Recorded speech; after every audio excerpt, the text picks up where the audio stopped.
नमस्कार दर्शक बंधु आपण मानक पुणी थे स्वागत करुच्ची आमर ओडिया रचना चैनल को। आज रचना धारा 370 उपक्रम प्रशस्त दृश्यराजी भव्य प्राकृतिक सौंदर्य भरपूर धरित्रीर स्वर्ग एवं एशिया महादेशर स्विट्जरलैंड कहले आमे भारतर पूर्णांग जम्मू काश्मीर को बुझी था। यह भारतर होई मध्य संपूर्ण भारतर नुहे। 60% को छाड़देले बाकी 10% चाइना एवं 30% पाकिस्तान अधिकृत। धारा 370 एवं भाग 21 अनुଯାयी यह अस्थायी अवस्थान्तर एवं विशिष्ट अधिकार प्राप्त राज्य रूपे जना जाउथिला। भारतीय संविधानर अनेक आईन लागू न होई केवल स्वराज्य नियमर अनुपालन हेउथिला। इंटरस्टेट असेंबली क्लॉज 7 अनुଯାयी भारत केवल जम्मू काश्मीर प्रतिरक्षा बाहिनी विदेशी व्यापार एवं जोगाजोग को छाड़देले आउ कौनसी क्षेत्र में हस्तक्षेप करिपारुनथिला। एहा द्वारा आतंकवाद दुर्नीति बढ़िबा सह केवल राजनैतिक पदवी प्राप्त व्यक्ति को फायदा हेउथिला। एही सब दुविधा को दूरीभूत करी अन्य राज्य मानक परि समानता देबा पई दीर्घ 60 वर्ष पर अगस्त 5 2019 तारीख रे मान्यवर राष्ट्रपति अधिनियम रे पार्लियामेंट को समस्त ऊपर रखी कॉन्स्टिट्यूएंसी असेंबली ऑफ स्टेट 1955 रे करा जायथिबा चुक्ति को खारज करी धारा 370 को हटा जायथिला। एही ऐतिहासिक दिन परठारु जम्मू काश्मीर एवं लद्दाख को मिसाई 9टी केन्द्रशासित अंचल आम देश में मान्यता पाइला। दिल्ली एवं पुडुचेरी परी जम्मू काश्मीर विधानसभा रही एवं लद्दाख रे चंडीगढ़ परी विधानसभा नाही। एबे जानिबा धारा 370 थिबा समयर अवस्था। एही धारा अनुଯାयी सेठार नागरिकों को द्विविध नागरिकता मिलुथिला। जातीय पताका तिरंगार असम्मान कले मध्य कौनसी अपराध बोली मना जाउ नथिला। निज राज्यर स्वतंत्र पताका को मान्यता देउथिले। राज्य विधानसभार निर्वाचन प्रति 6 वर्ष रे करा जाउथिला। अन्य राज्यर व्यक्तिविशेष को भूमि किनिबार अधिकार नथिला। जनसंख्या कम थाई मध्य केंद्र सरकार 10% सेंट्रल फंड रु देउथिले हेले कौनसी उन्नति नथिला। कौनसी नियम प्रणयन पई आग जम्मू काश्मीर राज्य विधानसभा रे मंजूरी मिलिबा दरकार पड़ुथिला। शिल्पोद्योग पुंजीवादर व्यवस्था नथिला। चिकित्सागत असुविधा सह पाठपढ़ा रे विद्यार्थी मानक अनेक असुविधार सामना करने को पड़ुथिला। सेथिपई बेरोजगारी बढ़िबा सह कर्म नियुक्ति कम जोगु अनेक युवक बंधु माने आतंकवाद भली पंथा बाछि नेउथिले। फाइनेंशियल इमरजेंसी लागि पारेनी एवं नेशनल इमरजेंसी सेतेबेले लागिबो जेबे राज्यर अनुमति मिलिबो। 1955 रे धारा 35 क अनुଯାयी 1911 पूर्व बा पर्यंत एवं 1954 रु 10 वर्ष पूर्व रहिथिबा लोकंको नागरिकता प्रमाणपत्र मिलिबो बोली कुहा जायथिला।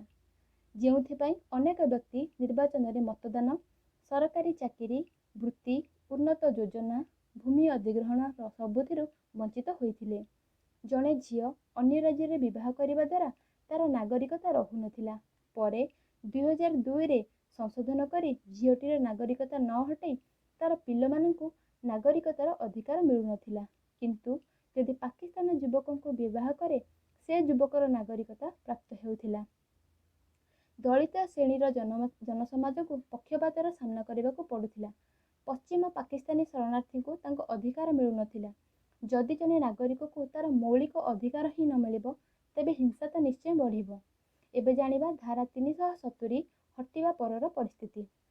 एही धारा हटिबा परे आम अखंड भारतर अखंडता बजाय रहिला। सबु पक्षपात भेदभाव को समाप्ति पई प्रचेष्टा करा जाउछि। मौलिक अधिकार भाग 3 एवं शिक्षा अधिकार लागू करा जाइछि। विशिष्ट अध्यापक मानकु सेठारे नियुक्ति करा जाई साक्षरता वृद्धि निमंते पदक्षेप निया जाउछि। एबे निर्वाचन प्रति 5 वर्ष रे थरे हेबो। धारा हटिबा जोगु एकमुखी सरकारक मनमानी समाप्ति घटिछि। बहु आईनर प्रतिस्थापन रूपांतरण सह केंद्र सरकारक 170टी उन्नतिमूलक आईन प्रणयन करा जाउछि। जेमिति कि the SC/ST prevention of atrocity act 1989 corruption protection act 1993 सफाई कर्मचारी मानक पई राष्ट्रीय कमिशन इत्यादि। जनसमाजक निकटरे एबे आईनर ताकत रहिछि। काश्मीर पंडित माने निज अधिकार फेरी पाइछन्ति। नियुक्ति बढ़िबा सह ସଂଖ୍ୟାଲଘୁ ବିଶିଷ୍ଟ ଲୋକ ଗୋଷ୍ଠୀଙ୍କୁ ବୃତ୍ତି ପ୍ରଦାନ କରାଯାଉଛି। ବିଦ୍ୟୁତ୍ ବିଭାଗର ଉନ୍ନତି ନିମନ୍ତେ 1000 କୋଟି 5ଟି କର୍ପୋରେସନଙ୍କ ଦ୍ୱାରା ପ୍ରଦାନ କରାଯାଉଛି। ଯୋଗାଯୋଗ ନିମନ୍ତେ ରାସ୍ତା ନିର୍ମାଣକୁ ଉନ୍ନତମାନର କରାଯାଉଛି। ପଶ୍ଚିମ ପାକିସ୍ତାନୀ ଶରଣାର୍ଥୀଙ୍କୁ ପ୍ରମାଣପତ୍ର ସହ 5.5 ଲକ୍ଷ ଲୋକଙ୍କୁ ଆର୍ଥିକ ସହାୟତା ଏବଂ ଅନେକ ବ୍ୟକ୍ତିଙ୍କୁ ବାସସ୍ଥାନ ଯୋଗାଇ ଦିଆଯାଉଛି। 36% ଆତଙ୍କବାଦ କାର୍ଯ୍ୟକଳାପ ହ୍ରାସ ସହ 136 ସନ୍ତ୍ରାସବାଦୀଙ୍କୁ ମାରାଯାଇଛି। 40% ଯୁବ ସମାଜ ସନ୍ତ୍ରାସବାଦ କାର୍ଯ୍ୟରୁ ବିଚ୍ୟୁତ ହୋଇଛନ୍ତି। 10,000 ନିଯୁକ୍ତି ଯୋଗାଇ ଦିଆଯିବା ସହ ଆହୁରି 25,000 କର୍ମନିଯୁକ୍ତି ବାହାର କରିବା ପାଇଁ ପଦକ୍ଷେପ ନିଆଯାଉଛି। EWS କୋଟାରେ 10% ଲାଗୁ ସହ 3 ଲକ୍ଷ ସରକାରୀ ବ୍ୟକ୍ତିବିଶେଷଙ୍କୁ 7th କମିଶନର ଅନ୍ତର୍ଭୁକ୍ତ କରାଯାଇଛି। ଉଚ୍ଚତମ ରେଲୱେ ସେତୁ ଚେନାବ ନଦୀରେ ନିର୍ମାଣ କରାଯାଉଛି। 2022 ସୁଦ୍ଧା ଜାମ୍ମୁ କାଶ୍ମୀରକୁ ସମ୍ପୂର୍ଣ୍ଣ ଗମନାଗମନର ସୁବିଧା ଉପଲବ୍ଧ ହେବ। କୃଷକ ଭାଇମାନଙ୍କ ପାଇଁ ଜଳସେଚନର ସୁବିଧା ଯୋଗାଇ ଦିଆଯାଇଛି। ଆୟୁଷ୍ମାନ ଭାରତ ଯୋଜନା, ଅଟଳ ପେନ୍ସନ୍ ଯୋଜନା, PM କିଷାନ ଯୋଜନା, PM ଜନଧନ ଯୋଜନା ସବୁଥିରେ ସେଠାରେ ଅଧିବାସୀମାନଙ୍କୁ ସୁବିଧା ସୁଯୋଗ ଯୋଗାଇ ଦିଆଯିବ। ଦାରିଦ୍ର୍ୟତା ଏବଂ ଏକକ ବ୍ୟବସାୟ ହଟି ଶିଳ୍ପୋଦ୍ୟୋଗର ନିର୍ମାଣ ପାଇଁ ପ୍ରଚେଷ୍ଟା ଚାଲିଛି। ଏହି ବର୍ଷ 6ଟି ସେତୁ ଗଠନ ନିମନ୍ତେ ଶୁଭାରମ୍ଭ କରାଯାଇଛି। ଯୁବ ସମାଜର ନୂତନ ଅଭିନବତାକୁ ମଧ୍ୟ ପ୍ରୋତ୍ସାହନ ଦିଆଯାଉଛି। ଯେମିତି ଏବେ 17 ବର୍ଷ ବୟସର ଯୁବକଙ୍କ ଦ୍ୱାରା ଡୋଡୋ ଡ୍ରପ୍ ନାମକ ଫାଇଲ୍ ସେୟାରିଂ ଆପ୍ ଡେଭଲପ୍ କରାଯାଇଛି। ଏହି ଜାମ୍ମୁ କାଶ୍ମୀରର ଆକର୍ଷିତ ପରିବେଶ ବହୁ ପର୍ଯ୍ୟଟକଙ୍କୁ ମନ୍ତ୍ରମୁଗ୍ଧ କରେ।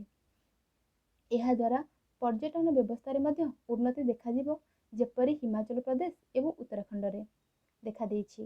ଏଠାରେ 16% ସଂଖ୍ୟାଲଘୁ ସମାଜକୁ ଆରକ୍ଷଣ ଦିଆଯାଇଛି। 1980ରେ ପଞ୍ଜାବ ଏବଂ ଆଜିର ପଞ୍ଜାବ ମଧ୍ୟରେ ଆଜି ଯେମିତି ବହୁତ ସମୃଦ୍ଧତା ଦେଖିବାକୁ ମିଳିଛି, ଠିକ୍ ସେହିପରି ଆଉ କେତେ ବର୍ଷ ପରେ ଜାମ୍ମୁ କାଶ୍ମୀର ମଧ୍ୟ ସଫଳ ଅଞ୍ଚଳ ରୂପେ ମାନ୍ୟତା ଲାଭ କରିବ। ଉପସଂହାର: ଧାରା 370 ହଟିବା ଏକ ସକାରାତ୍ମକ ନିଷ୍ପତ୍ତି, ଯାହାର ପ୍ରଭାବ ସାରା ଭାରତବର୍ଷରେ ପଡ଼ିଛି। ସେଠାରେ ଜନସମାଜଙ୍କୁ ବହୁ ପ୍ରକାର ସୁବିଧା ସୁଯୋଗ ମିଳିଲେ ସେମାନେ ମଧ୍ୟ ଆଗକୁ ବଢ଼ିବା ପାଇଁ ସହାୟତା ପାଇପାରିବେ।